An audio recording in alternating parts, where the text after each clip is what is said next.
All right, this week, just happened to be perusing my Instagram stories and saw that an old friend was back in town. Wade Thomas Ferrari, How we doing? aka WTF, That's me. the only person who should actually be allowed to have a what's the custom license plate? I tried. They're not available anywhere. Yeah. Is in studio. He currently works in Hollywood. We get into a little bit of everything together, and disc golf pops into the conversation, so stay tuned for all that. This is A Great Depression, a podcast for every mall rat, Jansport, backpack emo kid struggling with the boredoms of everyday adult life. Wade, hit the music. Nice.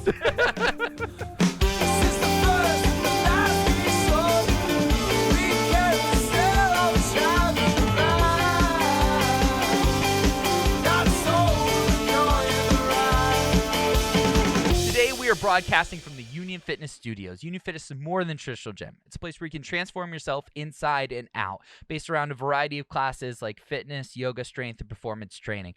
What'd you think when you came through the gym today? It was pretty nice. It's pretty cool. Really nice. This Yeah. is a beautiful part of town. Awesome little setup in there, and yeah. Perfect. Yeah.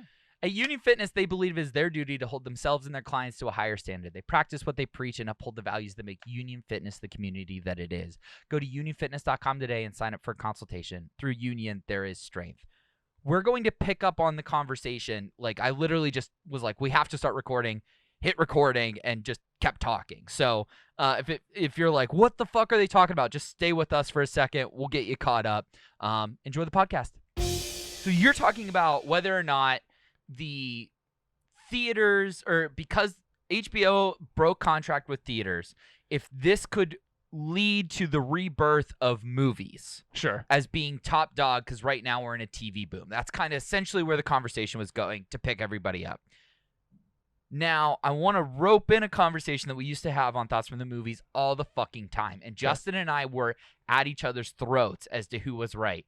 Justin says the movie star is dead, that social media killed the movie star, and that because we're constantly in their lives, there's no allure anymore, and there's no names that can just come in and dominate and draw tickets. I argue that social media will create the next movie stars, Josh Richardson being chief among them. I don't know Josh Richardson. He's king of TikTok. Oh, okay. Gotcha. Yeah, gotcha. he's king of TikTok, and Has he made the move into features or like television yet? Not yet. So like, still strictly social media. So what he has he's kind of like starting to dip his fingers into stuff. Bryce Hall, who's the kid who keeps getting his ass kicked in all those fights. Yeah, they're all from the same TikTok house. Okay. And the TikTok house thing, I only awesome. found out about 6 months ago. We were doing that in high school. Yeah, like we were robbed. Yeah, I'm not a TikTok expert, so don't. But Sure. From what I understand of it, okay, is so Bryce Hall's in this TikTok house. Josh Richardson, it's like his house. He's the chief dog there, okay? He is now the NHL ambassador to the fans. Okay. So, like, he was hosting all of, like, the pregame shit on NBCSN and, like, all that stuff throughout the Stanley Cup final. That's cool. Nessa, who's Josh's ex-girlfriend, Okay. is the girl who pissed off all the UFC fans at the last Conor fight. Okay. She was the one hosting the red carpet Okay. and didn't know shit. Huh. Okay? So they've already leaked into that. Like mainstream media. Right. Yeah. They're already in bed with big broadcasts in sports, right? And if there's anything that can rival movies, it's sports. Sure. So if they're already diving into that, what's it going to take for one of them to be a half-decent fucking actor and turn into Tom Cruise? That's interesting. I never thought about the sports angle like that. It is a really interesting point. I was thinking more like in traditional feature television, like social media personalities that have bridged that gap. Yeah. And the only people that I can think of that have been relatively successful in that, like the first person that comes to mind is Bo Burnham. And he hasn't even really done it. Like he's by no means a superstar. Sure. But started as a YouTube personality. Right. And I think most of my examples of people that have started to bridge that gap are going to be YouTube personalities. Okay. I'm not familiar with TikTok really at all. That's fine. I'm aware of what it is and everything, but I'm not on it. This podcast is not a TikTok podcast. The age that we are 25 and older, so yeah, fair enough. Not fair a big enough. deal. Yeah. But yeah, so like Bo Burnham, for example, started on YouTube. Was a classically trained theater actor, but blew up with some like viral YouTube videos, right? And then became a stand-up. And then he did have, from what I understand, like he had some minor roles, like secondary roles in features. I don't think he's done any TV, like cable or streaming TV. He has specials, and stuff. But if it is, it's a he's Bo Burnham at the coffee shop in Broad City or something. But I don't see him, like he's not someone that I see becoming a Tom Cruise or a Brad Pitt. Sure. I can't think of anyone that's really tried to go that big with it. Let me fire one at you. Yeah. Little Dickie. Okay, fair enough. I have some weird connections to Little Dickie. No. Yeah. Oh, dude. I know one of his songs. What's his song? Save That Money? No, it's older. It's the one with the. Can you swear on this? Yeah. The goofy ass like towel that is it even a towel? No, it's the. Oh, it's the brain song. The brain yeah, song. Yeah. Yeah. That's what it is. I relate that to Towley from South Park. Yeah. Oh no, because he's got like the goofy voice and shit. Yeah, absolutely. So very strange, but a girl that I went to college with, she was in like a couple projects that I worked on in film school, and then one of my best friends that was my roommate in college did a couple like independent shorts with her. She is the girl in the bed with him. She's the Allie. one-night stand. Yeah. On Dave right now. Now she's turned that into 2 seasons of Dave, which is incredible. She's an amazing human being too. Taylor Miziak is her name. We love Allie. Yeah. Like, she's the best. We like that's such a great fucking show. I have been, since it came out, I said it's the best show on TV, and everybody's like, you're full of shit. Yeah. And then Ted Lasso came out, which kind of like wrote me. Yeah, that's fine. Yeah. Like we made a Scrubs joke earlier that wasn't on air, but yeah. But I'm saying like written wise, what other show has 9 episodes? 2 of them don't feature the main character, and those are the ones that won the fucking Emmys. Yeah, it's pretty. That's a good show. Yeah, and the thing that's cool about the awards, I mean, I don't care for the award ceremonies at all anymore. I think I'm just a little too jaded towards any of it. Wade works in Hollywood. Yeah. Since we haven't really introduced him, he works in Hollywood. I don't follow the Oscars. I don't make it up. Like whenever I was younger in high school and in college, like big deal the Oscar list would come out. I'd try and watch as many of those as possible. And now it's just like I don't have faith in that system anymore. Okay. I just don't. I don't think it's legitimate. Sure. But it's interesting to see at least more streaming content that's starting to make big moves in the awards. Roma broke the door down. Oh yeah. It's just interesting. I don't know. I'm excited to see where streaming goes. We were talking a little bit like right before we started recording about like this cyclical nature of, like if you go back to the 40s and the 50s, like it was features were on top, and then the advent of televisions in people's homes came around, and so television became the big thing. Millions of people were watching television episodes of TV every single week. And then that kind of ebbed. It's like that back and forth where then features took back over. And then, now I feel like right now, possibly with the start of Scrubs, TV is back on top. Right. But that's also around the time that streaming started making, well, like, let's say, 5 years ago? I think like 8 years ago, it was maybe? Breaking Bad. Yeah. Was really the first, show that was on cable that nobody fucking watched. It jumped to Netflix, and then by the final 2 seasons, everybody was watching it on cable cyclically to make sure that they were up to date. Yeah. And I'm interested to see, because television's at the height of the cycle right now, in my opinion. But there's also this streaming thing. And is streaming television? Is it its own thing? Because there's streaming features, there's streaming series, there's limited series, there's docu-series, there's so many more types of content that are readily available. Do we ever see a rise in features being the dominating, force in the entertainment industry again? Or does it all just become streaming? Or does streaming eliminate television and you still have movie theaters, so you have like features versus streaming? Or I don't know. I think Last Dance proved if the content's good, wherever we have to go to find it. I bought cable to watch The Last Dance. Oh, really? That was like, I saw somebody was talking about the first episode. They're like, Josh, you just like bite the bullet, get cable. And Well, that's what I'm trying to it was think. worth it. That was ESPN. Yep. I didn't watch that on cable because I haven't had cable in 12 years, but Okay. I watched it as it was coming out.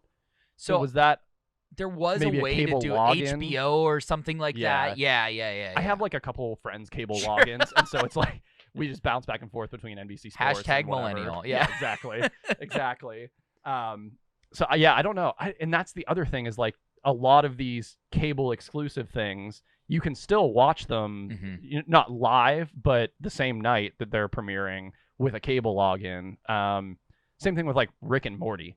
Like Right. Rick and Morty is what 5th season. Adult Swim. Yeah, It's, Adult Swim. Who owns? Is that Cartoon Network still? Yep. Okay, yeah. Which I've only ever watched that show on the nights that it comes out. I've never missed an episode. Yeah. And I've only watched that on the Adult Swim app. You know? Right. Right. So I don't know. I think it's going to be interesting to see what happens with cable versus streaming if like we finally see the death of cable and everyone just has a login. I don't know. Well, let's go back to the original question. Is Sure. the movie star dead? Do you think, like right now, let's say, is the movie star dead? I don't think so because Okay. I think there are still talented actors that are coming up not from social media that are drawing viewers to the box office. Timothy Chalamet. That's exactly who I was going to say. He's not on social media. I mean, he's not a personality on social media, but if you see that Timothy Chalamet is in a movie, I'm going to watch it. Same. I'm a huge fan of the book Dune. I was really skeptical of the fact that they were making a movie. Have you read the book? I am 100 pages into it. Okay, so you know how like there's the use of internal dialogue with every character. Yes. And to me, that really drives the story. Like Yes. that's what creates so much tension in that book Mhm. is the internal dialogue. So when I heard they were doing a movie, I was like, I don't understand how they're going to do that. Like the voiceover would be really corny, and so they're going to have to do some kind of adaptation to get those internal dialogue points across. Yeah. And I was like, I'm really skeptical of this. But I saw Timothy Chalamet is in it, and I was like, okay, well. And then And Zendaya. then, yeah, Yeah. the entire There they are. cast is There's your stacked. two. Yeah. So I was like, all right, well, like regardless of what it's going to be, I'm gonna watch this. Like Right. it's gonna be good. I mean, I don't think I disagree with Justin. I don't think the movie star is dead. I think you will still see actors coming up in a more traditional sense to stardom, but they might be competing with social media personalities that are also good. I don't know. I'm so hesitant to say that we're going to see a social media star become an A-list actor. I've seen it attempted a couple times and pretty much failed. There was I should preface this all with my girlfriend works in the YouTube space. Okay. She's been in the digital media space for like 10, 12 years now. Okay. She's still in like fashion, beauty, lifestyle stuff. She started in the digital agent realm for a place called Style Hall and then Studio 71. Okay. That they represent media. They represent social media personalities for their content and bringing them sponsors, bringing them gigs, everything. There was a girl on there that was one of they call them like OG YouTubers. She was an OG YouTuber for fashion, very successful, very, very, very intelligent girl. Carly, I don't remember what her last name is now, but anyway, she did very well. She was very successful on YouTube. She transitioned to Instagram and Facebook as well and did all right in those, but YouTube was still the bread and butter. She got an offer from E! News to have her own show on cable. They did 3 episodes of it, I think, and it never aired. It didn't fly. It wasn't getting the audience response that they thought it would. And I think that's part of it is that the audience of this social media content is a very young audience, right? For the majority. Yep. They're the generation below us. And I don't think YouTube and TikTok, yes. Instagram is our generation still. Yeah, sure. I would agree with that. Yeah. I don't see the majority of those viewers making a point to pay for cable to watch a show that one of their social media personalities that they love is in, or going to the movies to They see don't them. have they're still kids. Exactly. They can't. Yeah. And their parents were the first ones to cut cable. Yes. So like, no. Yeah. Yeah. And their generation, more than even our generation, don't watch sports. Is that true? Yeah, oh yeah. Is that Dude, okay. we're weird. Yeah. And it's only because we're from Pittsburgh Sure. that we give a shit. Like, I swear to God. Like, that's funny. All of my adult friends that I've made as an adult don't watch sports. That's really interesting. It's just me. And then, like, they're like, so the Steelers, they lost their undefeated streak? I'm like, I don't want to talk about it. Like, that's funny. Yeah, I don't know. I think part of that, too, though, is because so many of, like, our generation and the younger generation are obsessed with the e-gaming thing. Yeah. And you see now where, like, what e-gaming numbers are surpassing NFL numbers. Is that right? Certain things. Yeah. Like, if you got Jacksonville playing the Houston Texans on a Thursday night football game, they're going to lose to Bronny Jr. in Warzone, you know? Yeah. I kind of see... Yeah, I don't know. It'll be interesting to see what happens with like the more mainstream sports further down the line. But yeah, I mean, I don't see. I haven't really been following the whole e-gaming thing very closely. The closest that I got to it was I did a promo shoot for League of Legends. Yeah. Is that a Blizzard game? Is that right? Yeah. Yep. And so they're all fucking upside down right now. Oh, really? Yeah. Their CEO. Oh, is that the union busting thing? Yeah. I saw a little bit about that. Yep. I did a promo for them at the Blizzard Studios, which is on the Warner lot, I think. Sounds right. I think it's right. They have their own like soundstage, and there was a playoff, I guess, between two teams. And I could not believe, like, this was 2018. This was long before COVID or anything. There were 400 fucking kids there just to watch these guys. And like, I worked for the Steelers for 2 seasons on the sideline for NFL Films. I've seen what that's like, and these these e-gaming athletes, they expect to be treated the same way, and I'm just like, I did not expect this level of professionalism. I guess. Yep. I don't know. It's so serious. Like, and then you see the money that's going into that stuff, and I'm just like, what is going on? Like. Well, and a lot of the early people that like saw that trend and invested in are the same people who bought up all of the extreme athletes. Oh, okay. So they knew how to market and deal with non-traditional sports athletes. That makes sense. And so they were able to just boom right into it, and how to make a team out of like individuals and like that kind of thing. Interesting. Yeah. Interesting. Yeah. I don't know. I'm very interested to see what happened. I don't know. I'm trying to get back to the social media mainstream actor Let me run thing. this through. Yeah. Okay. So here's my stake in the ground was that 50 years ago, if you were on TV, you couldn't act in movies. Yes. And we are at the crest of that becoming social media. If you're it used to be if you were on Vine, right?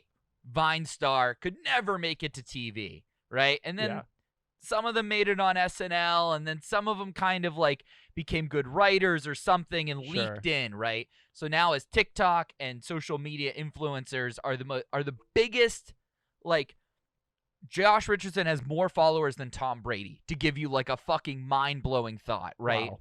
But doesn't have as many as like Ronaldo and Messi. Sure. Okay. But still, as far as like that space goes in America, huge, bigger than the greatest quarterback ever to play football. Sure. Most popular sport, whatever. So are we not just at that precipice yet where one of them hasn't Tom Hanks'd? Tom Hanks could be was on TV first. Yeah. And were you a fan of Entourage? I've never seen it. I understand that I'm target audience. Sure. But I've never seen it. I loved that show through college. And then, they did like, I think 8 seasons of the show, and then they did a movie afterwards. Yeah. The movie was awful. It was terrible. But about a year ago, Kevin Connolly, Kevin Dillon, and Doug Ellen, who is the creator of Entourage, the 3 of them started a podcast together called Victory the Podcast. Yep. Yeah. So I'm a big fan of the podcast. Okay. I've listened to every episode. Doug brought up a really interesting point along the same lines of what you were saying, where it used to be like, even in Entourage, which that was 2000, I think that was over in like 2012. Sure, 8 sounds seasons, right. So they started in like 2006. Yeah, that sounds all right. 2004 to 2012. It was a running theme in that show that, like, Vince was a feature actor. He would never do TV. He would never touch TV. So even like 10 years ago, TV actors did not touch features, and now that has completely switched. All big feature, not all, but a lot of these huge feature actors, they want the TV gigs. You look at like Reese Witherspoon and all the TV she's done. and killing it. And crushing Literally, because Yeah. like movies like, we're done with you, you're too old, we don't want to play with you, and she's like, ha ha ha, ha Yeah. I'm Reese Witherspoon. Let me introduce you to my company, Hello Sunshine, and Yeah. everything we're doing now. Yeah. I mean, there's a ton of them. Like, I'm just trying to. What is Nicole Kidman? Nicole Kidman's another one. Yeah, her and Reese were like, yeah. yeah, let's do it together. Yeah, exactly. Even like on the guy's side, like Hugh. Now I'm just really naming actors from that one show that they were all in. But Right. like, is it Hugh Grant? Yep. Yeah. Yep. Hugh Grant has done quite a bit of TV now. Jason yeah. Sudeikis. Yes. Oh yeah, perfect example. Perfect. I Yeah. mean, the king of comedy, side parts, that kind of thing, and then he comes into Ted Lasso and starts winning awards for it. Yep. Like, it's pretty bizarre, but See, and I mean, obviously we weren't around in. I mean, yes, it was a thing where like in the 50s, 60s, 70s, like feature actors didn't touch television. Television actors never were able to break into features, right? But now it seems like it's a lot more mixed up. Like Yeah. it seems it's kind of all over the place. Zoe Saldana that played Gamora in Guardians of the Galaxy. Yeah, okay, yeah. She just executive produced. I did 2 weeks on. I don't know. I can at least say what it is. She just was an executive producer and created a TV show for Netflix. They're doing, I don't know, I think they're only doing 1 season, but it was like 8 or 9 episodes. And so she's getting into TV now too. Well, and Zendaya. And yeah, I mean, she's, yeah. What is that fucking show? HBO. Is she Euphoria? Yeah. Is that right? Yeah. Euphoria is as big of a show as you can be on right now. And then also she's like Blockbuster and Spider-Man and Dune and, all that shit. Yeah, so she's kind of playing both sides of it, which is cool. Right. Yeah, I don't know. I think you might just see less. You might. I mean, maybe the movie star is dead. Maybe I don't know. I'm kind of coming around on this now. It's just it's not the movie star. It's the person. Yeah. And I can't, like, he's staring at us in this room right now. The king of personalities who had 2 very successful TV shows and a bunch of hit fucking movies is The Rock. Yeah. And possibly the next governor of California. Maybe. I'm hoping. Well, no, he's gonna be president. Well, Did you not watch Young Rock? He's got to do something smaller first, right? No. I'm really hoping that he runs for governor of California and then. Well, I think it would be Florida. His main residence is Florida. Still? Yeah. Oh, okay. Yeah. There goes that. I guess I'm moving to Florida. There you go. But... Fuck yeah. The Rock, all the millennial generation moves to Florida to be part of the Rock army. That's how that goes down. Oh, and then Florida finally breaks off because there's too many people on it. Yeah, it's a race to see who's going to break off first, California or Florida. Yeah. But, Shit. What do you say? So what are you watching? As somebody who creates, like, what are your favorites? Rick and Morty? Like, what else? I do watch Rick and Morty. I've watched that since the first season. I just think it's an absolutely hysterical show. We are target audience for that. Absolutely. Huge on Ted Lasso. Very excited for that to be back. I actually didn't have Apple TV between season 1 and the start of season 2 just so I could get back to Ted Lasso. My girlfriend and I just watched like the first 3 episodes of it during the first season of Ted Lasso, the morning show. Jennifer Aniston, another one that has graciously taken transition to television. If Tom Hanks is the original, she's the second. Yeah. The morning show, we just watched the entire first season. It was awesome. It was really cool. What else am I watching right now? I have never seen Breaking Bad the whole way through. I've seen the pilot of it probably a dozen times since college. And so I just started watching. I started season 1 maybe like 3 months ago, and I go back and forth on it. I think I'm at the end of season 3 right now. Okay. So I've been slowly trying to chisel away at that. Another one that like I absolutely should have seen but have never watched was Sopranos. I've never seen that either. Yeah. So on my flight here, I was like, you know what? I downloaded the entire first season of Sopranos and then realized that I couldn't connect my headphones to my Kindle, so I couldn't watch it. But I'm ready to start watching Sopranos. Okay. What else am I watching? I feel like there's more HBO Max content. I just watched Silicon Valley for like the 4th time the whole way through. So good. That's one of my favorite shows of all time, I think. I don't know. Okay. What are you watching? That's a good list. Ted Lasso, Dave are both on and happening right now, so that's my excited life. Obviously Rick and Morty. And then have you seen Big Mouth? Oh, yes. That is excellent show. A+ show. Yeah. I think I've kind of been jumping back and forth between I'll get it on a big movie binge and go through a bunch of stuff, and then I'll jump back to TV for a little bit and then go back to movies. Formula One. There you go. On Netflix. I haven't watched it yet. Oh, it's so good. I keep hearing great things about it. But you remember when we saw 24/7 for the first time, the hockey stuff from HBO? Sure. Yeah. And we're like, it's like that, but a sport you didn't know you even cared about. That's cool. And then you're like totally invested in this show, not even realizing that like it's actually happening and that like you could go watch it. Yeah. So it's Very like cool. a really, really cool, kind of like the first Last Chance U. Okay. Yeah. Where like they debuted it, right? And then like you saw one of the kids at Alabama and you're like just like that's so cool. Yeah. Like there he is. Yeah. That's kind of like that kind of appeal to it. That was an incredible show. Last Chance U. The first 3 seasons were. Are there 4 seasons out currently? There's a bunch. They just kept going. Okay, yeah. They I kept watched going. the first 2 or 3. I was all with the one coach. Yeah, Buddy. With Buddy. Yeah. Everything with Buddy was fantastic, and then after that, I kind of fell off of it. I And now even there's like a basketball one. Is that right? Yeah, Or is and that the same show? it's a basketball one, but so the difference and from working in college athletics, the second they were like, there's a basketball one, I'm like, that one's not going to be as interesting because the basketball coaches are legitimately just trying to help these kids. Sure. The football coaches don't give a shit about Yeah. the kids. They just want to win. And that's like the big, like, there's no villain. Sure. And that's like the villain becomes the kid that like is sitting out or being a bitch or whatever. Yeah. Whereas like, Buddy's the villain, right? The guy with the Interesting. cigars and the pit bulls Yeah. was a villain. Yeah. And it didn't work as well. It was more heartwarming and fun, I think. Sure. And but yeah, no. Not what I'm looking those- for. Yeah. Right. funny. Did you watch Tales of Arcadia, Troll Hunter? No. So I'm gonna fuck up the name and Okay. everybody can laugh. Gamicio del Toro. Okay. Say his name, actually his name. Guillermo del Toro? Thank you. Yeah. Who Okay. did Labyrinth. Okay. I Yeah. blend 2 names together. I do that Gotcha. shit all the time. No Did worries. you know that Rachel McAdams and Rachel Adams are 2 different people? Yes. I didn't. Oh, okay. Yeah. All right. I was All very right. confused.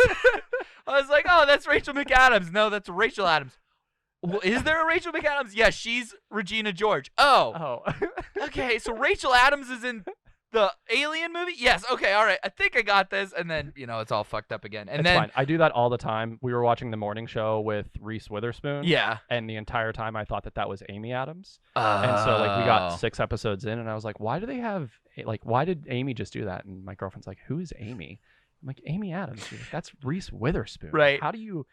I'm terrible with actors. I'm terrible with directors. I don't know anyone's name, so I just Right. make them up or I'll Nice. give them the wrong name and then just wait for my girlfriend to scold me and correct me. Nice. But yeah, Yeah. And so I then feel you there. you add Bryce Dallas Howard into the Yes. mix. And it's not Bryce Harper, the baseball player. It's very confusing. Then you start mixing in sports personalities. It's a Oh. whole other game. And like on 2 Beers Deep, will be somebody's like, there's so many names that sound like hockey names, and they're not. Sure. It's like Mick Cribbins instead of Mick Dibbins or whatever, and I'm like, oh fuck, I don't know. Like, How are you supposed to keep this straight? Like, who knows, man? Like, but if you want me to rattle off the last 7 backup goalies for the Penguins, I Yeah, could do there it you go. on memory. There you go. Is Casey DeSmith still with the Penguins? Yes, sir. Okay. Is he 3rd string? Second. Oh, really? Does he Yeah, get to yeah. play? So he plays like he gets the shit games that they're not supposed to win, Okay. and he like gets them this close to fucking winning the games. Okay. Like it's like do you remember that church foot league that we played in sometimes with Justin? Like in the basement of that church? Sure. Yeah. Yeah, Okay, yeah. And there would be like a kid there who would be like trying really hard but not like a dick about it. Sure. And he would make like ridiculous fucking saves. That's Casey DeSmith. Okay. You're like, this kid does not know the difference between a puck and a golf ball, but he is just throwing his body at it. He doesn't give a shit. That's like watching Casey DeSmith. It's That's funny. infuriating watching him. I want to love that guy because he's a huge disc golfer and he's a sponsored professional disc golfer. No, He's Casey actually DeSmith. Yeah, he's actually pretty good. He first came on my radar. He's sponsored by a company called Dynamic Discs, which is a company that I really like. They're an awesome company. He first came on my radar because I saw that he's like on their professional celebrity team, and it's like goalie of the Pittsburgh Penguins, and I'm like, this was back when Marc-Andre Fleury was still with us. I think it Okay. was maybe his last year. Yeah. And I'm like, who is this guy? And then like 2 weeks later there was a huge it was an article floating all over the place that he had a disc golf basket like on the back of his helmet. Yeah, he does. Yeah. And I was like, whoa, like this guy is awesome. And he plays at Moraine, which is my home course, 20 Right. minutes north of Butler. I was like, oh, all right. I I'm was like, so glad he's you're always talking been, about like, disc golf. right. Oh, You were really? because you were the first person I remember in college and even as an adult now, like people are like, "Do you know about disc golf?" I'm like, I knew about disc golf in like 2006. Like, It's wild because I mean, it's so weird because the sport's been around since the early 70s, but it was very, very, very, very niche until 5 years ago. The first course ever professionally installed in the world was in Pasadena, California, Oak Grove at Hahamunga Park, 1972 or 76, 74 or 76.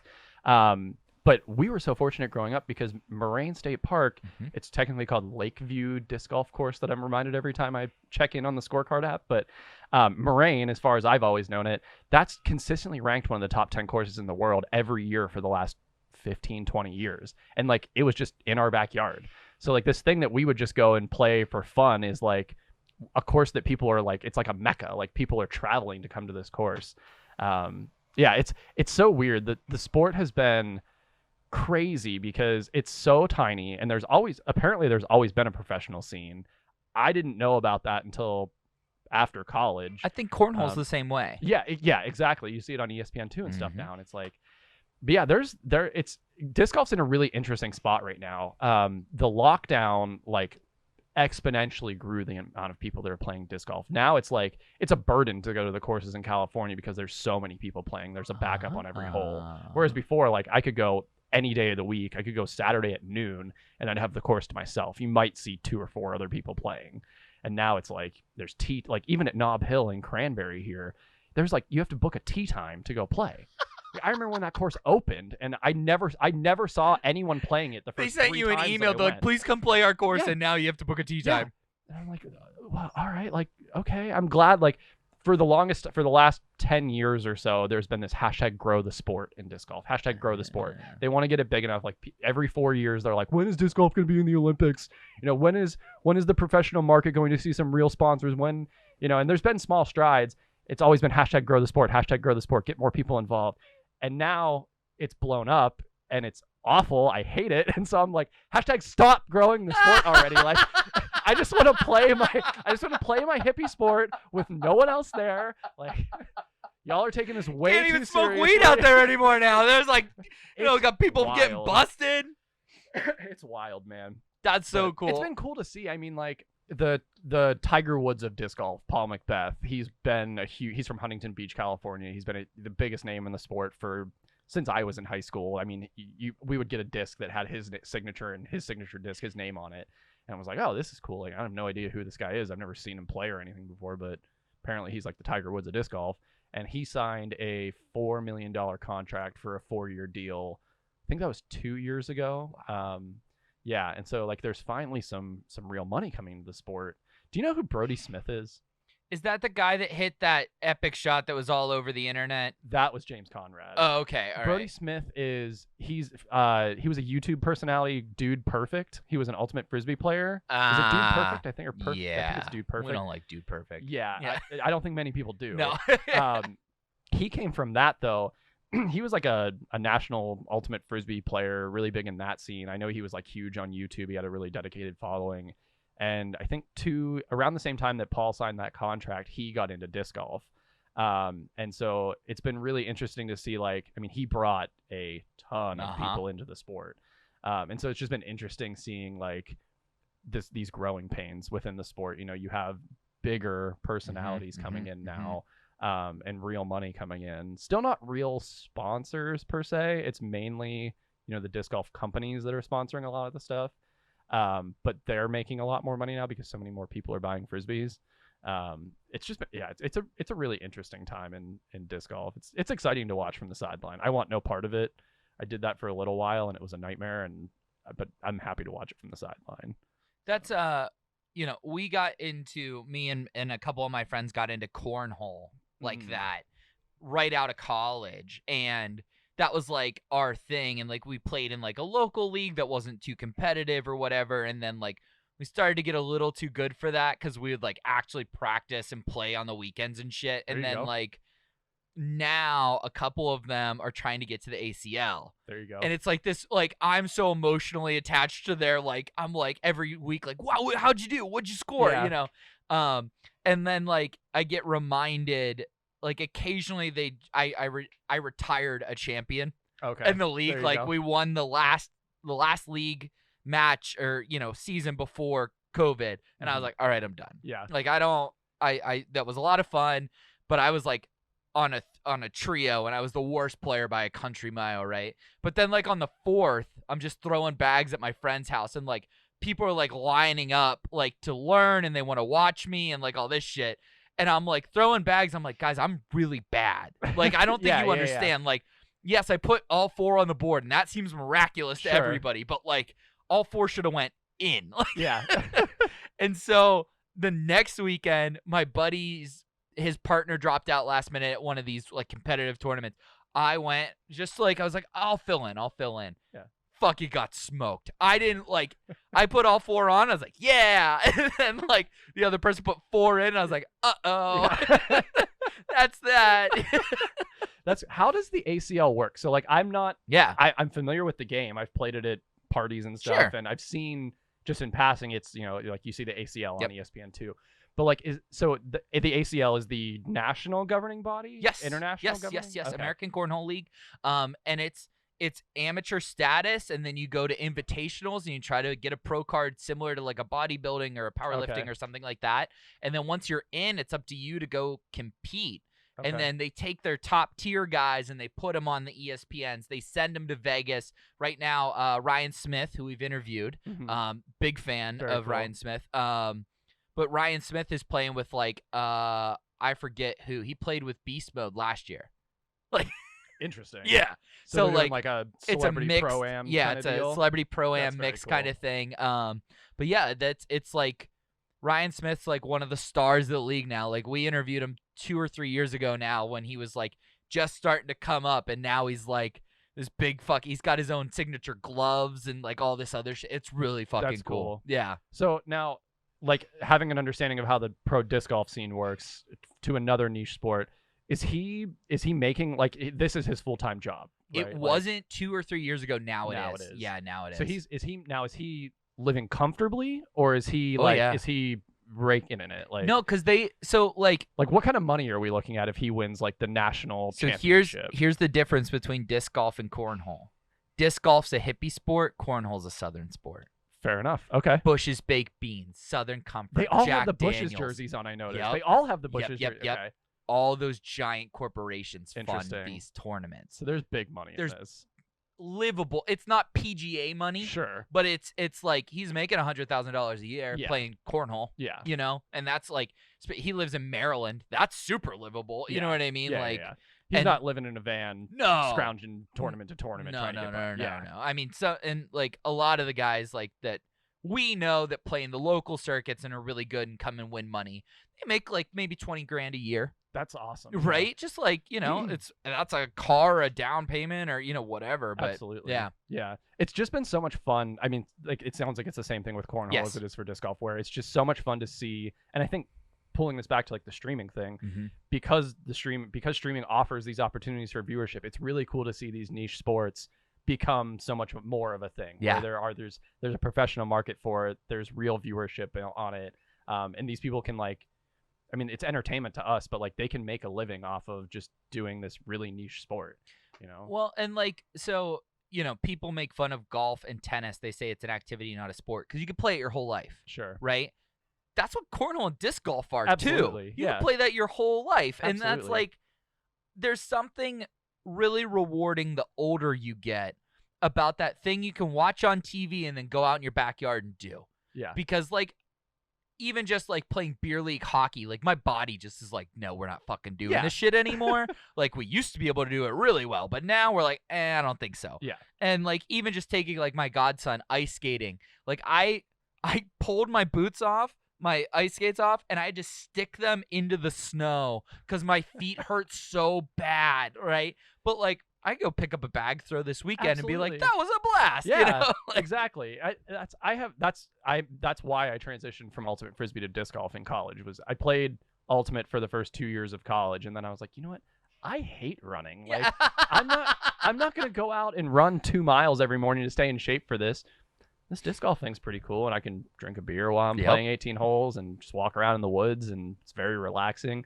And even like at the pro level, like the goat of disc golf, Ken Climo, he's 55, 60 now, Okay. I would guess. I don't know. He's 12 world championships. He doesn't play anymore because of a shoulder injury. He's trying to get back into it. But the guys that he was competing with in the 80s and the early 90s, like they all still play professionally. That's like cool. they're on the Masters circuit for 50 plus and 55 plus, and they're still competitive. Like it's cool to see those guys still, they've been playing for 40 years. That's And awesome. they're still competing at the professional level. That's awesome to me. And then one of them comes and wins a major, Exactly. just like Phil Yeah. did, and then it's like the greatest fucking thing ever. That's Juliana Korver is FPO. She's the most decorated female professional in the sport through the 90s or so. Okay. And she just came back in, and instead of going to Masters, she's playing Open. She's playing against all of the sport's current top pros, and she's winning. Like, not everything, but she did win a tournament this year, and it's like, that's incredible. Like, that's awesome to see. Yeah. Very cool. That is very cool. So is she like playing against men? Not playing against women. She's playing in the FPO, the Female Professional Open. So are you ready for this? Yeah. Cornhole in the Open is non-gender, All right. right? I mean, That's I can see fucking that. sick. Yeah, it's very cool. Yeah. Well, I think that's more doable in True. cornhole too, because it's a set distance, and if like because there's no different, like everyone is competing for the exact same thing. Like everyone's Right. competing on the versus in disc golf, like Distance the still men matters. play from different tees Okay. than the women play from, because and like there are Paige Pierce, who is the greatest female player of all time in disc golf. She's like 20, and I think she might be 30. Wow. She like between 26 and 30. I don't know exactly how old she is, but she's incredible. She's been playing professionally since she was like 16, I think. Dominates, has 4 or 5 world championships now. She's incredible. She has played in the men's, like there's Open, which is welcome to anyone. Yeah. They don't call it MPO, they just call it Open. And then there's FPO, which is Female Professional Open. So typically she's in the Female Professional Open, but for the United States Disc Golf Championships, she has played in the Open against the men, and she holds her own. Fascinating. So it's like you can see it happen, but she's a freak of nature. Like most of the other women that are in the sport, they like some of these guys are driving 500 and 600 feet. And no feet. Yeah, feet. Yeah. Everything in disc golf is in feet or Feet. meters. instead Okay. of All right. yards. All right. All right. But basically, like if you take whatever you would play in regular ball golf, take that in yards and change it to feet. So if it's a 300-yard hole, it's a par 3. Right. A par 3 in disc golf is 300 feet. Okay. But yeah, so you have guys that like are driving like 600 feet now, which is, it used to be like 400 was the big milestone 5 years ago. Now like guys are driving 550, 600 feet. No woman in the sport, including Paige, is driving more than 450 at this Okay. point. So it would be a lot more difficult to try and mix them together in competition. They do dubs a lot, which is fun to see. But yeah, I think Paige is the only one that has really held her own in Open in the USDGC. But yeah. You're a pop punk aphile, as I am. Probably, at least when I was younger, the biggest Blink-182 fan that I knew. Absolutely. Yeah. What do you think of Travis Barker doing all these awesome records with these I love it. internet rappers? I love it. It's so different and refreshing. Did you see that Mark has cancer? Yeah. Mark Hoppus announced at the beginning of July that he has cancer. He's going through chemo right now. Oh no. Yeah, he seems very positive and everything online, but I saw that, I think he announced it on the 4th of July, actually. He posted a photo of like him bald, and he's like, well, this is going to be a battle. And I was like, oh my God. Like, Shit. fuck, dude. Like, but yeah, he seemed very positive about it. He posted a call between him and Tom like last week. So I was like, oh well, like, is this gonna get the band back? We're gonna have together some again, reckoning. maybe? I love this. Is Yes. Is this the next plane crash that's gonna get the band back together for another album? Well, But- it'll be the next plane crash / this will actually be how the aliens get invited Yeah. to Earth. Aliens Exist will be played at Lala, and the fucking mega ship from fucking Independence Day will just God. hover over top of the stage, and we'll be like, all right, we all kind of knew this was coming, right? Like, who's actually surprised? Were you into Census Fail in high school? Not Were you familiar with them? really. Not really. I was just really excited. I saw a friend of mine from college that lives in LA now messaged me a couple months ago, and he's like, "You're gonna kill me." And I was like, "Oh, what?" He's like, "I want you to know that if I could have hired you for this, I would have." And I was like, "What are you working on?" And he's like, he works with Capitol Records a lot. I was Okay. like, at first I was like, Blink. I was like, if yeah. you tell me Blink, I'm driving to your house and burning it down right Yeah. now. Like, what are you working on? He was working with Census Fail for a live stream in Joshua Tree that they did.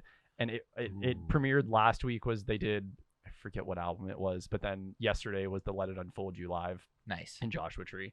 And I was just like, wow, like this is bringing back memories. Yeah. I was just like, it's really cool to see a lot of like the pop punk bands that we grew up with they are still holding their own. Like they are still around. They don't have the following that they did, I think, when we were in high school. But I'm gonna go see Newfound Glory next month. there you go. Yeah. That was my first concert ever. Really? That was my first concert ever. I still have a T-shirt from like 2004, I Wow. think. But yeah, great band. So, what has been your favorite Travis Barker collab? And it's okay if it's the MGK record, because Tickets to My Downfall has been on repeat for me. I haven't followed it super closely. The Machine Gun Kelly one was awesome, though. Yeah. I really enjoyed it. Yeah. He's been doing that for years now, though. Like, I'm trying to think of what the first one was. Yellow Wolf was the first one I was Yellow aware of. What is that? The band or the song? No, Yellow Wolf, the rapper, Oh, okay. did an album, is something Whites. I can't remember it. Yeah, I don't remember. I remember him doing that in college, though.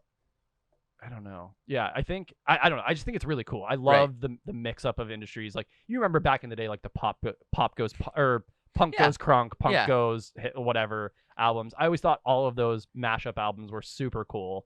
And so to see him like taking that in a more serious role, and he's producing a lot of this stuff too, right? Like, so I think that's awesome. Well, and then the original one to me was Collision Course, Linkin Park and Jay-Z. Yes, fair enough. Yes. Excellent album. Thank you, Wade. Yes, I loved Collision Course. Thank you for saying that. That was MTV put that together, right? Like MTV. Yeah. And they toured. documented it all. Yeah. And, yep.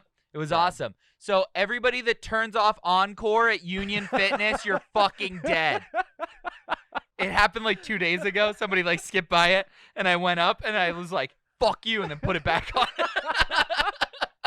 Oh my god. Yeah. Yeah, it's cool to see. I love the mashup stuff. Like, yeah. I just think it's interesting, and yeah. So we're getting kind of close to being towards the end. The last thing I have for you, and this has just been on the top of my brain lately. I was in a Red Roof Inn on the middle of we did the bike trip from DC to Pittsburgh. Yeah. And we're in a Red Roof Inn. I'm like borderline delirious, haven't had enough calories, and I'm laying in bed, flipping through the channels, just trying to see something to entertain me. Transformers 2 is on. Okay. I did not realize, like, in the moment, how much of a target I was for that.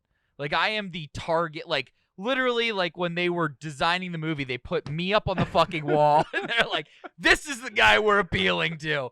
Well, all right, let's see. We got to find something from his childhood he can be attached to that's a big franchise. Okay, Transformers, boom, got it. All right, now we need an actor, a lead actor, somebody who maybe isn't super big, kind of around their age, maybe from their childhood as well. Oh, let me give you Shia LaBeouf. Boom, okay. Always hiding in the shadows. Oh. Shia LaBeouf. Always there. So then they're like, okay, this is good. We got something to work with here. It's like, okay, now we need the female lead that they'll just be like, over the rest of their lives. This chick, Megan Fox, really seems to be getting somewhere. All right, boom. All right, let's just sprinkle something on top here to really put this over the edge. Okay, Linkin Park's going to do the theme song. Excellent. Yeah. Excellent. Yeah. What a wild series of movies they've had, too. Yeah. How many are they up to? Did they do 4? Is that right? I think they've done 4 because Wahlberg did 1 alone. That's right. Yeah. Shia LaBeouf did 3. Wahlberg did 1. And then I think Cena did 1. They might have 5. Oh, really? Yeah. But now The new one that's coming out is Beast Wars. Oh. Yeah, that popped. Oh. That popped. Oh, I didn't know that. Oh yeah. Oh, interesting. Is it a movie or a series? Oh yeah. Oh, Optimus cool. Primal, baby. He's coming to the big screen. Oh, that'll be interesting to see. When is, like, 2022 maybe or something? Yeah, that's coming out soon. Because I remember the 5th one was with the Dinobots. That was the big. Grimlock was in it and the whole 9 yards. That was the big thing. But it's cool. Yeah. What did you have anything you wanted to talk about today? No, I think it's been a great conversation. Okay, cool. This has been fun. This is my first time on a podcast. Really? This was pretty cool. Yeah. Well, that's a shame. Everybody should have Wade on. I wish I would have recorded all of the shit we were talking about that led us down this road, because like I was like just entranced with all the fucking information you were like spitting out. He's like using the term Nickelodeon casually, like, and the actual meaning of it, not the, Rugrats. Yep. Awesome. It's been wild. All right. Well, thanks for coming on, Wade. Yeah, thanks for having me. This has been great. This has been a great depression. We are now in your brains. That's how it ends. All right. I'm into it.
Let's reset the dialogue.